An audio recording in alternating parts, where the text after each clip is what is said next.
Welcome to another edition of Jules Voto's Photo Focus.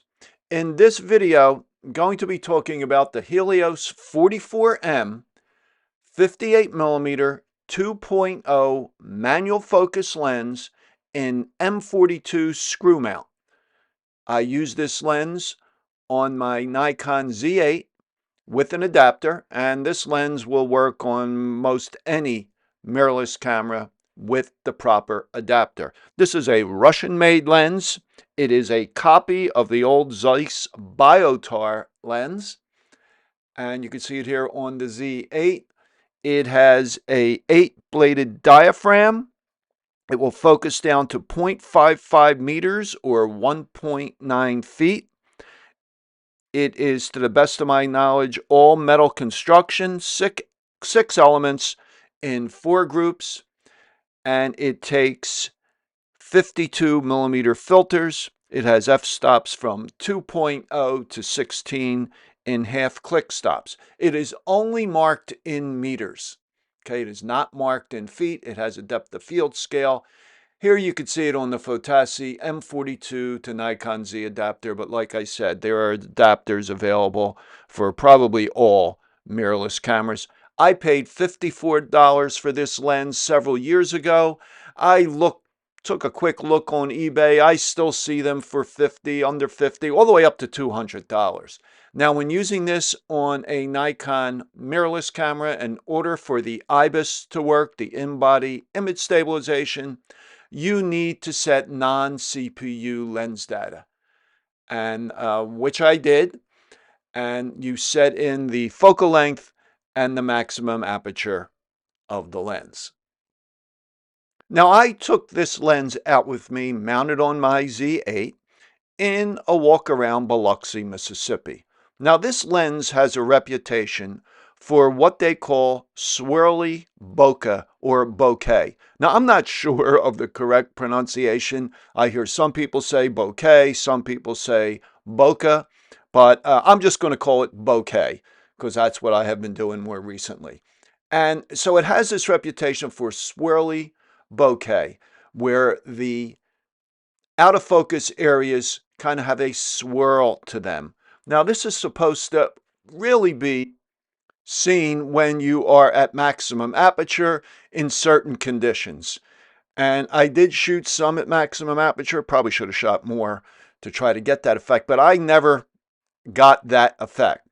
So I shot in aperture priority. So I would select the aperture, the camera would pick the shutter speed, and these here of this bridge, you could see these were shot at f11. I shot at a lot of different apertures: f11, f8, 5.6, 2.8, 2.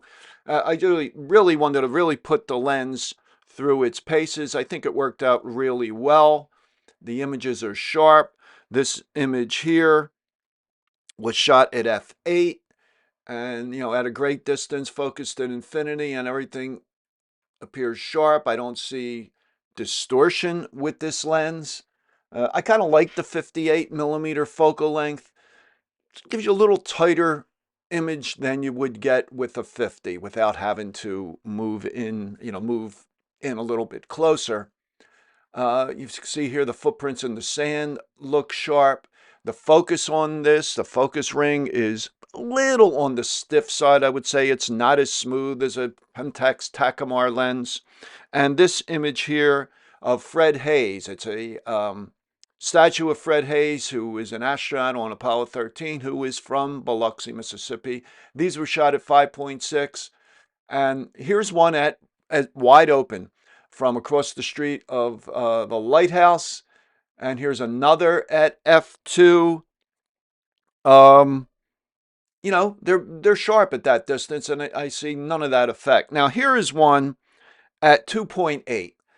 And if you look in the upper left corner, what I did, I then cropped this in to try to see if we could get that swirly bokeh. I don't see it, but I do kind of like the out of focus areas with this lens. This is one of those lenses that is referred to as a bokeh monster. And this statue was at 5.6 in front of the visitor center there in Biloxi. And it's a really nice looking building with columns, and there's bushes planted outside. So I did a bunch of shots there. Most of these are at 5.6 with some at f11. The bikes here at 5.6, and the focus was on the bikes, and they're very sharp. Now this one is at f11, and of course you're going to get more depth of field at f11, and the sharpness is going to extend out more towards the edges. But I don't think this lens is as sharp as a more modern lens, edge to edge, and really don't expect that. I really like it for things like this, tighter shots, smaller objects as opposed to, shooting wide landscape shots. And this shot here was at f11. And now I tried to get that effect, although I was not wide open. I did try to get that swirly effect, and I like the bokeh with this lens. But these are at 5.6, and you're not going to see that effect at 5.6. I was trying for it, but you're just not going to get that effect. But I'm pleased with the sharpness of these images. Again, not right out to the edge, but they're adequately sharp. And of course, it all depends on what you're going to do with the images. Are you going to print big, or are you going to use them on the web? And then of course, if you are going to print large, you're going to want more edge-to-edge sharpness. So this also was at 5.6, and I like this lens at 5.6 because you get adequate depth of field for a lot of subjects, but it also throws that background out a little bit more than if you shot at a more narrow aperture. Was at f8, and then I went in similar image to the same spot at 2.8. And if you look in that upper left, in this now I cropped in to try to give you that, to show you the bokeh. And again, I don't see the swirly bokeh. Of course, I wasn't wide open. This one was at 2.8 as well, and the main sharpness there is on that center column with the address. I then went to f8, and I try to shoot a lot of verticals. I think a lot of people, myself included, sometimes have a tendency to shoot too many horizontal pictures. And of course, some things lend themselves to horizontal. A lot of landscape images, of course, are going to be horizontal.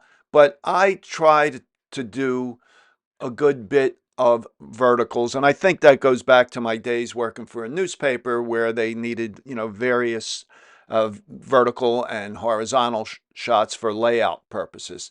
Now this is a little shack. I don't know what it is. It's right next to a house, and I just like the weathered paint and the way it looked, and I tried both vertical and horizontal. And here is a sailboat out on the Gulf.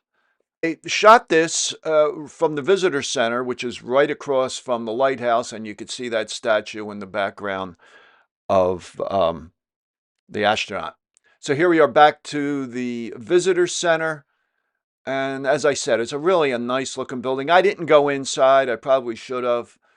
And here is focus was on this bush in front, these flowers in front, and that was at 5.6.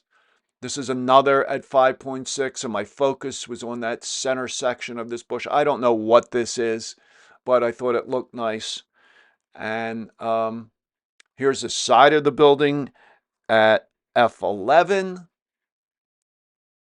And again, it's really sharp. And here there was a fire hydrant next to a little lighthouse, and I thought this made for an interesting composition.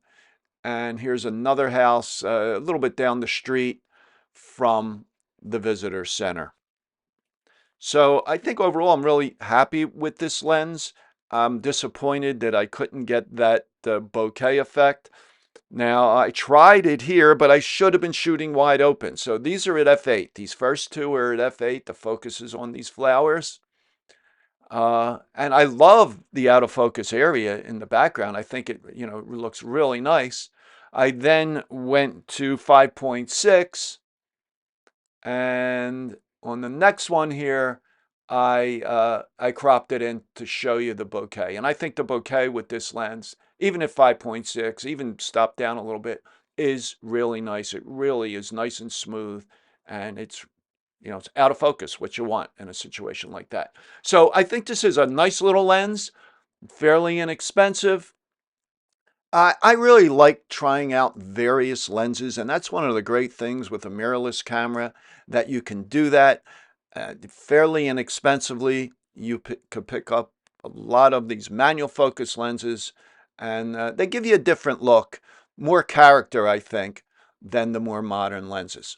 So I hope you enjoyed this video. If you did, please give it a thumbs up and subscribe to my channel. I publish a new video every Monday morning and Wednesday morning at 11 a.m. Eastern Time. So thanks for watching, and if you have any questions or comments, please leave them in the comments below. I try to respond to all questions and comments. Thank you.